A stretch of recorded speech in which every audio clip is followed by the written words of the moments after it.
Hey everyone, have you ever wondered if aging is just inevitable? Something that happens to us? Or could we actually have some control over it? Well, that's exactly what we're going to dig into today. We're going to look at the science and ask, can we really slow down the clock?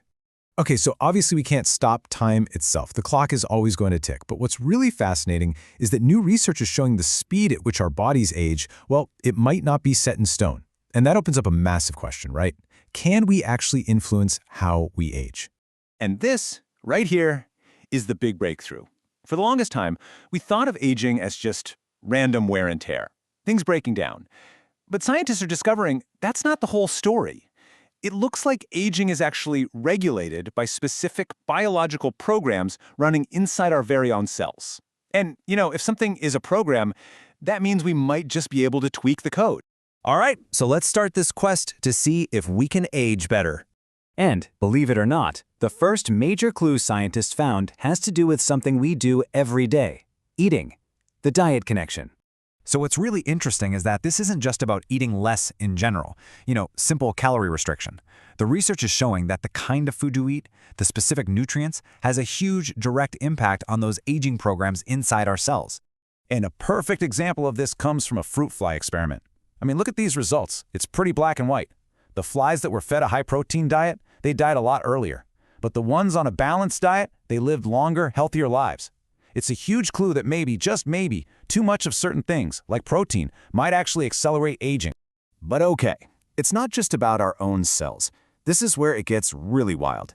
It turns out the trillions of tiny bacteria living in our gut, what we call the microbiome, they play a massive role in how we age too. Get this. In one study with killifish, scientists took the gut bacteria from young fish and gave it to old fish. The result? The old fish lived up to 40% longer. Let me say that again, 40%. That is just an absolutely mind-blowing number, and it shows there's this incredibly strong link between our gut and how long we live. Okay, so this all begs a huge question, right? We can see these effects, diet matters, gut bacteria matter, but how? What's the actual mechanism happening inside our bodies that links a simple change in diet to such a huge outcome? Well, to figure that out, we have to look deep inside the cell, because our cells have this amazing built-in recycling program. This process is called autophagy. It literally means self-eating, which sounds kind of weird, but it's brilliant. Think of it like your cell's own little cleaning crew and recycling plant all in one. It goes around, finds old or broken parts, breaks them down into their basic components, and then reuses those building blocks. It's how the cell keeps itself tidy and running smoothly. So, how do we turn this system on? Well, that's where diet comes back in. It's a pretty simple trigger, really. When you reduce your food intake, the nutrients floating around in your cells get a little scarce. That scarcity is the signal. It flips the switch and activates autophagy. The cell basically goes, all right, not much new stuff coming in, time to clean house and recycle what we've got. Now, here's the crucial part. This amazing natural recycling process, it slows down as we get older, and that allows all this cellular junk to build up. But, and this is a big but, the science shows that if we can kickstart this process again, it has fantastic effects on health and can even extend lifespan, at least in the animals they've studied so far. Okay, so our cells have this incredible recycling program. But what's pulling the strings? What's the master switch that controls the whole thing? Well, scientists have zeroed in on it. It's a master regulator inside our cells called the TOR signaling pathway. Just think of TOR as the big boss, the foreman of the construction site, telling the cell what to do. And this is how it works. It's basically an on-off switch. When you eat, especially a lot of protein, and there are tons of nutrients available, the TR switch is on. This tells the cells, go time, grow, divide, build. But when nutrients are scarce, maybe you're fasting or just eating less, the TOR switch flips off. And that is the signal to stop building and start cleaning. It's what activates that autophagy we were just talking about. So TOR is the middleman, connecting the food we eat to the actions our cells take. So if we know about this master switch, it leads to a pretty obvious and exciting question, right?